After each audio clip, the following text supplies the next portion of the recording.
Apakah prostitusi di sekitar kawasan IKN mungkin lu menemukan juga, Ci? Iya dong. Jadi bener nih ya, ada prostitusi di sekitar kawasan IKN? Ada. Gue membuktikan. Karena kenapa? Karena gue ketemu 2 orang, Kang.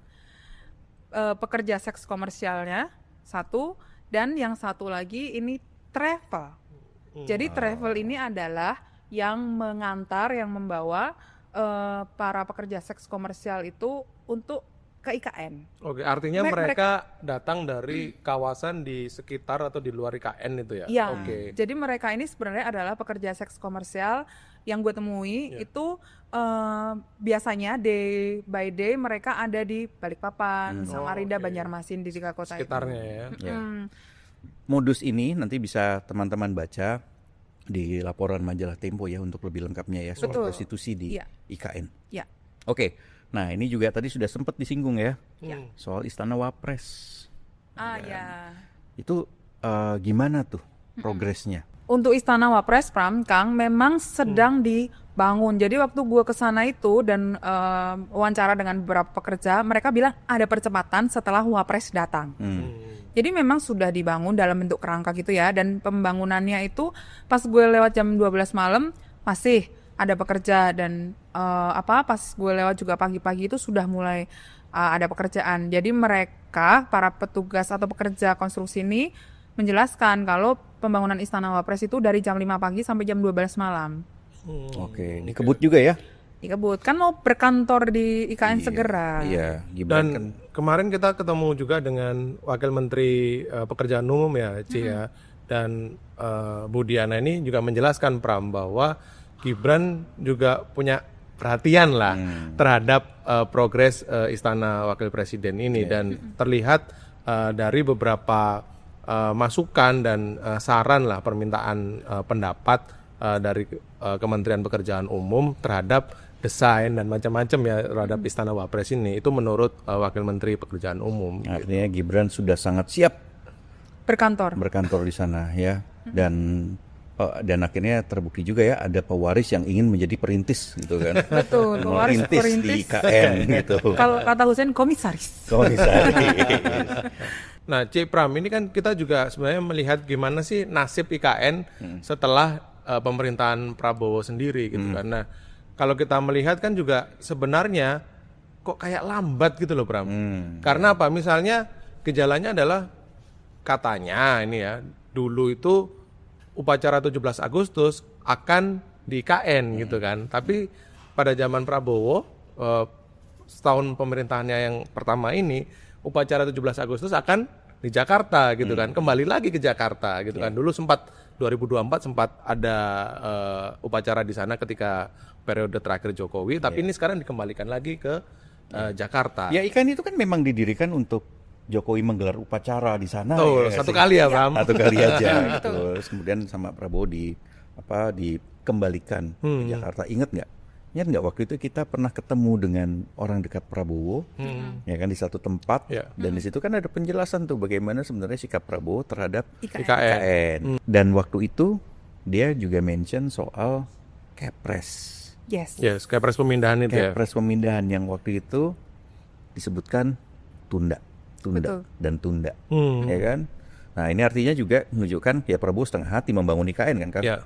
Dan itu juga tercermin dari cerita-cerita dari narasumber kita ya, Ci ya, yang kita temui bahwa Prabowo ini beda sekali dengan Jokowi dalam hal merencanakan dan mengevaluasi progres pembangunan IKN. Dari apa misalnya? Dari rapat.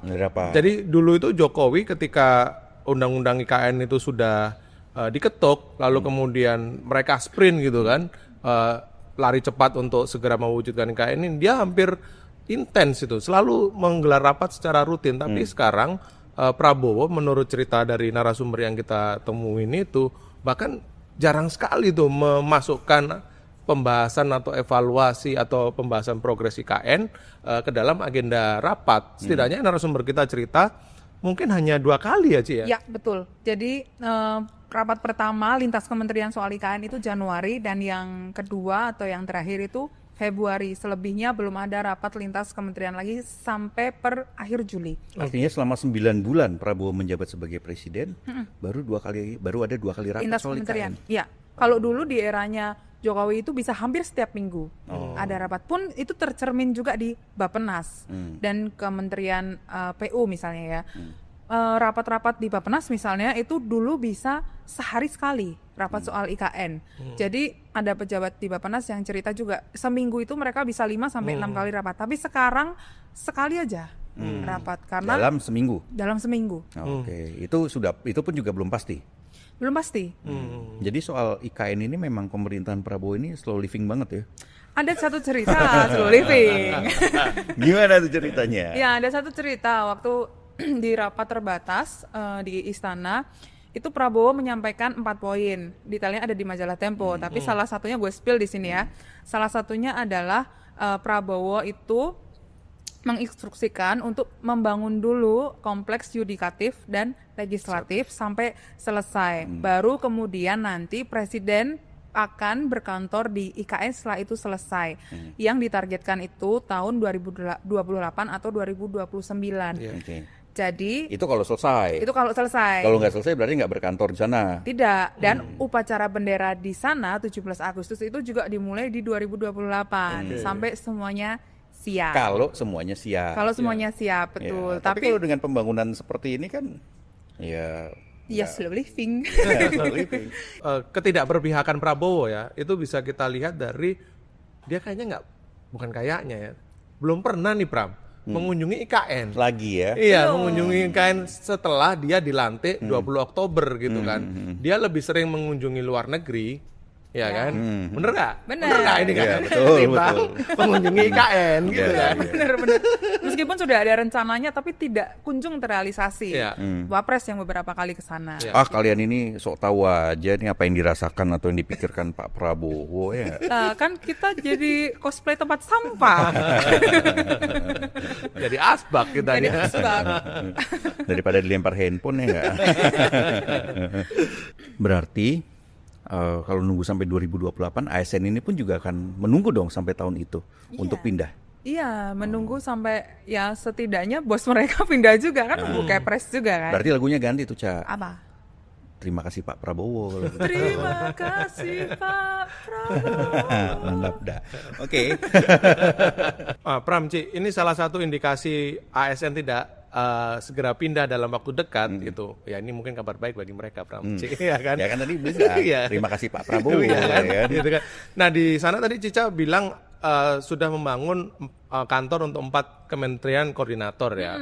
Padahal sekarang ini ada jumlah Kemenko itu 6 ya kan. Dan belum ada rencana untuk menambah komplek atau bangunan untuk 2 Kemenko lainnya. Benar sekali. Artinya ini menjadi salah satu indikasi bahwa ya mereka nggak akan pindah dalam waktu dekat lah, Pram. Persis. Gitu. Setidaknya kalaupun kemudian terus berjalan nih, ada 2 Kemenko yang tidak akan pindah nih dalam waktu dekat, ya kan? Diacak mungkin, ya kan? Caimin. Coba nanti dikonfirmasi ke Caimin, ya kan? Tapi ada lagi yang tadi belum disebutkan oleh Cica. Belum ada rumah wakil menteri. Artinya para wakil menteri itu akan ditinggalkan di Jakarta. Atau dibalik jangan-jangan, Pram. Wakil menteri yang di sana bersama wakil presiden. Biarkan mereka di Jakarta. Kan jadi komisaris. Oh iya, komisaris. Masuk rusun juga kan boleh. Boleh kan? Rusunnya kan masih banyak yang kosong kan? Masih kemarin Wapres Gibran waktu ke sana itu tinggalnya di rusun ASN. Oke. Di lantai 2. Ya merakyat dikit lah ya. Oke, tapi sebenarnya kalau kita melihat kan bisa disimpulkan ya bahwa Prabowo memang ya udahlah ya memang tidak berniat untuk melanjutkan IKN gitu. Dan kita sudah ketemu dengan berbagai narasumber termasuk juga orang-orang yang dekat dengan Gerindra dengan Prabowo ataupun juga merupakan orang petinggi Gerindra lah ya. Dan di situ ya jelas bahwa ini sama sekali bukan prioritas dari Prabowo. Ya kalau kemudian dalam 9 bulan baru 2 kali rapat soal IKN sudah jelas lah itu bukan prioritas. Sementara untuk MBG mungkin hampir setiap minggu tuh dia rapat ya kan. Ya nggak tahu juga ada rapatnya atau enggak gitu kan. Dan kalau dulu zamannya Jokowi itu setiap kali ada groundbreaking, Jokowi selalu datang ke sana kan. Sementara kalau sekarang kan enggak ya gitu. Enggak.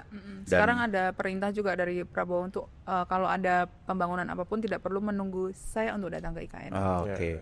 Dan ingat nggak dulu ini adalah salah satu janji Prabowo kepada Jokowi untuk melanjutkan pembangunan IKN, ya kan. Prabowo berkomitmen tuh, ya kan, sudah pernah kita tulis juga di majalah Tempo soal komitmen Prabowo ini terhadap IKN, karena dia tahu ini adalah salah satu legasinya Jokowi, ya kan, sehingga dia merasa ingin atau paling tidak mengklaim ingin melanjutkan legasi Jokowi ini. Ya, itu disampaikan juga di ratas terakhir ketika sebelum Jokowi selesai masa jabatannya itu di IKN, Pram, Kang. Jadi ada salah satu menteri juga, menterinya Jokowi yang cerita waktu itu. Ditanya lah Prabowo waktu itu, bagaimana Pak Prabowo komitmennya gitu ya. Saat itu Prabowo menjelaskan, istana ini megah sekali gitu. Kita akan melanjutkan bla bla bla segala macamnya. Tapi bagi anggota kabinet di Prabowo sekarang nih, memang mereka harus menjawab begitu ya. Karena ketika kita tanya, mereka meyakini bahwa Prabowo masih berkomitmen untuk melanjutkan IKN. Bagaimanapun ya Pram ya. Dalam jawabannya kepada kita Pram, mereka mengatakan Pak Prabowo itu masih komit kok. Meski ada meskinya bahwa Pak Prabowo sekarang punya prioritas terhadap ketahanan pangan lewat MBG, sekolah rakyat. Yang ini kita mesti dukung, tetapi kita melihat Pak Prabowo masih punya komitmen begitu. Karena sudah ada undang-undangnya kan. Betul. Jadi ya itu tadi. Mulut dan hati itu memang seringkali berbeda ya. Betul, ya. Bos kita juga gitu ya, Kang. Bukan bos gue, Kang. Bos gue gitu juga. Enggak sama sekali enggak. Oke, tadi berbicara soal legasi Jokowi, kita juga menangkap ada perubahan ya. Iya. Kan? Seperti apa Cak perubahannya? Perubahan apa dulu deh? Perubahan logo partai? Perubahan image gitu. Gajah. Jadi ya memang IKN ini kan dulu dicap sebagai warisannya Jokowi gitu, dan IKN sama dengan Jokowi gitu kan.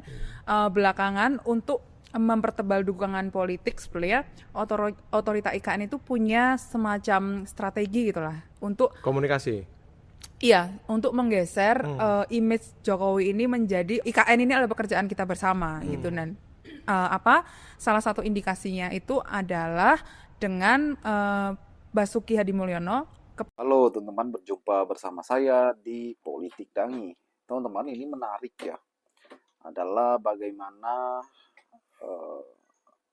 Tempo, media yang independen dan media yang sangat luar biasa, kali ini mereka menelusuri teman-teman, bagaimana sih nasib IKN kini ya, apa yang terjadi saat ini di IKN ya. Dan ternyata apa yang diberitakan beberapa waktu lalu tentang prostitusi di IKN itu ternyata benar, teman-teman. Kali ini bagaimana Tempo membongkar hal tersebut. Ini menarik ya. Kenapa? Karena kalau kita melihat bagaimana IKN ini dijunjung tinggi sebagai peninggalan Jokowi yang terbesar ya. Sebenarnya anggaran IKN ini sungguh sangat fantastis, teman-teman ya. Pernah pemberitaan itu 400 sampai 500 triliun. Jadi ini anggaran yang sangat besar. Ini adalah proyek strategis nasional dengan jangka panjang ya. Dan yang menarik adalah ketika Pak Jokowi sudah pensiun, siapa yang akan meneruskan IKN ya. Dan ini menjadi pro kontra pada saat itu. Dan apa yang terjadi ya, ketika Prabowo Subianto menjadi presiden ya, pernah anggaran untuk IKN itu pun ya masuk efisiensi, teman-teman. Bahkan bagaimana IKN tidak lagi menjadi tempat pelaksanaan hari upacara negara ya 17 Agustus yang sebelumnya memang di IKN. Ini memberikan spekulasi yang sangat besar. Kenapa? Dulu Pak Jokowi itu membanggakan IKN, bahkan menjadikan IKN itu sebagai pusat perayaan HUT RI, teman-teman. Dan kali ini bagaimana Prabowo Subianto ya mengembalikan HUT RI di Jakarta. Ini membuat beragam pemikiran masyarakat sehingga orang mengatakan bahwa apakah IKN ditinggalkan, apakah IKN akan mangkrak, apakah IKN akan seperti Hambalang kedua, ya kan? Inilah yang menjadi kenapa orang selalu mengatakan ini salah Jokowi dan sebagainya. Dan kalau kita lihat bagaimana IKN sebenarnya adalah sebuah proyek strategis nasional yang sebenarnya tujuannya bagus, teman-teman. tujuannya bagaimana membuat Indonesia sentris ya, supaya pembangunan merata. Namun pelaksanaan di lapangan ini yang menjadi kendala. Ya, bagaimana pelaksanaan di lapangan ini menjadi penghambatnya ya. Mulai dari anggaran, pelaksanaan, APBN kita mungkin yang belum cukup dan sebagainya, hutang menumpuk dan sebagainya. Apalagi setiap presiden itu mempunyai visi misinya masing-masing. Contohnya bagaimana MBG, makanan bergizi gratis. Ya, bagaimana menurut kalian? Kita diskusi di kolom komentar ya.